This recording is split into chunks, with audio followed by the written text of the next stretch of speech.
యుద్ధం వచ్చినప్పుడే మన శక్తి ఏంటో తెలుస్తుంది. యుద్ధం రాకముందు నేను అంత పుడింగి ఎంత పుడింగి అని చెప్పడం వేరు.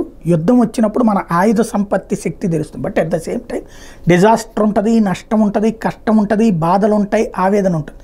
బట్ ఆయుధ సంపత్తికి సంబంధించినటువంటిది ఈ టైంలో తెలుస్తుంది. తాజాగా ఇజ్రాయెల్ యొక్క కొత్త శక్తి ప్రపంచానికి తెలిసింది. $800 మిలియన్, రూపాయి కాదు, 2 కాదు, $800 మిలియన్ తయారు చేసినటువంటి ది వారాన్ అనేటువంటి ఎయిర్ క్రాఫ్ట్, ప్రత్యేక యుద్ధ విమానం. దీని స్పెషాలిటీ ఏంటంటే శత్రువుల నుండి వచ్చేటటువంటి మిస్సైళ్ళని దారిలోనే పసిగట్టి వాటి లోపల ఉండే ఎలక్ట్రానిక్ డివైజెస్ని బ్లాక్ చేసేస్తుంది.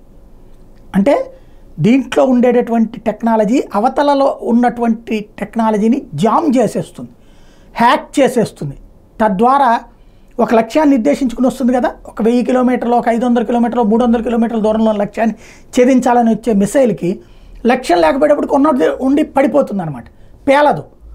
అలాగా మొన్న డ్రోన్స్ మిసైల్స్ని ఏదైతే ఇరాన్ వాడిన దాన్ని కంట్రోల్ చేసింది, అదే ఇప్పుడు ఎడతెరిపి లేనటువంటిది కొనసాగిస్తూ వస్తుంది ఇజ్రాయెల్. ఈ ఎక్విప్మెంట్ ఏంటని ప్రపంచం మొత్తం బిత్తరపై చూస్తోంది.